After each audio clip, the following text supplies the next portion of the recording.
Welcome back to the Chattable podcast, where we learn real English in real life, enrich vocabulary, and feel proud. Glad to be here. Yeah, and welcome to you, our listener, to today's episode. We know you're here to gain some knowledge quickly, without feeling overwhelmed, so we're keeping things punchy today. Absolutely. No one needs, more clutter in their day. Exactly. So our mission for this episode is to unpack two really colorful, native-sounding English phrases. And these phrases specifically describe how we measure progress and how we pace ourselves in work and life. Right, because we spend so much time in our modern culture obsessing over moving faster, Yeah.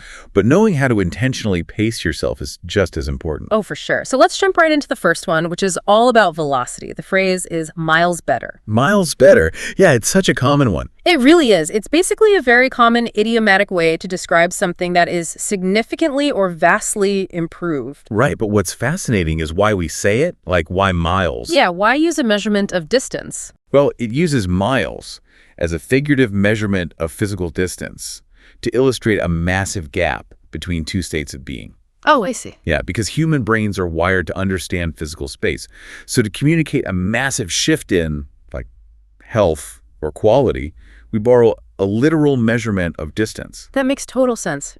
We're mapping the feeling of improvement onto, a physical landscape, a highway of difference almost. Exactly that. You're forcing the listener's brain to picture a vast, undeniable gap. I love that highway analogy. And you can really apply this to everyday life, right? In the sources, there's this great example about health. Oh, the stomach bug scenario. Yes. So think about this. Let's say last Friday, you were stuck in bed with a terrible stomach bug. The worst feeling. Yeah. Just completely incapacitated. Right. The room is spinning, you feel awful, but then you get some solid rest over the weekend. You finally rehydrate. Exactly. And by Monday morning, you wake up and you feel great. You don't just feel fun, you feel miles better. And that phrase works so perfectly there because the contrast is so huge. Yeah, you need that big contrast. You do. The phrase basically requires an intense struggle to carry any weight, which actually brings up a really important nuance. Oh. When should we not use it? Well, it completely fails if the change is tiny or just incremental. Ah. If something only improves by 1%, calling it miles better sounds like a ridiculous exaggeration. Oh, right. It almost becomes sarcastic at that point. It does. If you tell someone your internet speed went up by 1 megabit and it's miles better, they'll think you're making fun of the upgrade. Speaking of internet, that's the other great example from the source material.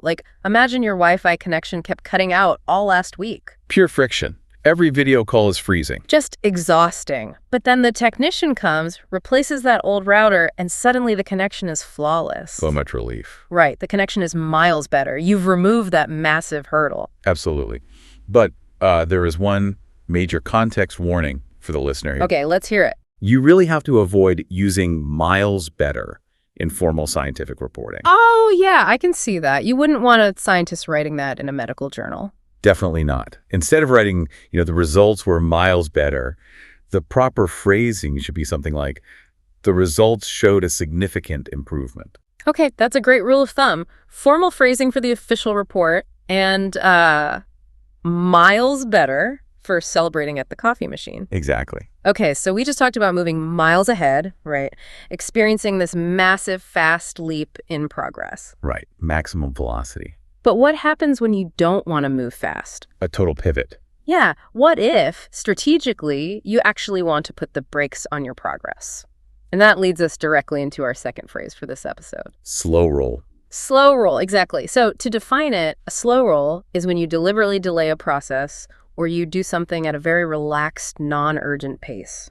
Deliberately being the key word there. Right. It's not forgetting, it's intentional. Mm-hmm. But the origins of this phrase are actually pretty surprising, right? They really are. So literally, it just evokes the image of a ball rolling very slowly toward a goal. Just a lazy, slow-moving ball. Right. But figuratively, it famously comes from poker. Wait, poker? Yeah. So imagine a player has a winning hand. The polite thing to do is flip your cards, claim the chips, and move on. Put everyone out of their misery. Exactly. But a player who does a slow roll takes a deliberately long time to reveal their cards. Just to annoy their opponent. Yes. Yeah. Purely to make them squirm. It's considered really bad sportsmanship. Wow, that's actually pretty aggressive. Very aggressive. But it's funny because when we talk about it in modern life, it's more about productivity. It's like strategic procrastination. Yeah, it's become a survival tactic for the modern office. For sure. Because, you have your urgent, critical tasks, and then you have this massive pile of trivial, unimportant tasks. All the noise. Right. And the strategy is to intentionally slow roll those trivial ones to save your energy for what matters. It's boundary setting. You're refusing to treat every email like an emergency. Which brings us to Maya from the source material. This is such a relatable situation. So Maya gets an email about a new project, right? And the sender clearly wants a fast answer. They do. But Maya isn't sure she wants to commit yet. She doesn't have all the details. She has an information deficit. Exactly. So instead of replying instantly and risking, overcommitting or burning a bridge, she decides to slow roll her response. She just lets it breathe. Yeah. She waits a couple of days to gather more information before she answers. It's a great way to dictate the pace of your own work. But there's a danger zone here, isn't there? Oh, a massive danger zone. Just like in poker, where a slow roll is considered very rude, using it in the wrong professional context can totally backfire. Because it still carries that slightly disrespectful energy. Absolutely. So, as a warning to the listener, if your boss expects an immediate result on an important task, and you tell them you are slow rolling it, oh no. yeah, you will sound incredibly lazy or uncooperative. It's like saying your timeline isn't important to me. Exactly. It should only ever be used for things that truly aren't a priority. So really read the room before you hit the brakes. Read the room and read the priority level. Okay, so to synthesize all of this for you, our listener, you use miles better to celebrate massive positive changes and fast leaps forward. Right. And you use slow roll to describe the strategic, intentional pacing of low-priority tasks. Perfect. Which actually leaves me with a final, slightly provocative thought for you to ponder before we go. Well, let's hear it. What if we merge these two concepts? Think about it. If you master the art of slow rolling all the unimportant, trivial tasks in your life to free up your mental energy, could the quality of your most important work end up being miles better? Oh, I really love that. The delay of the trivial is what funds the massive leap forward in the essential. Exactly. It's all connected.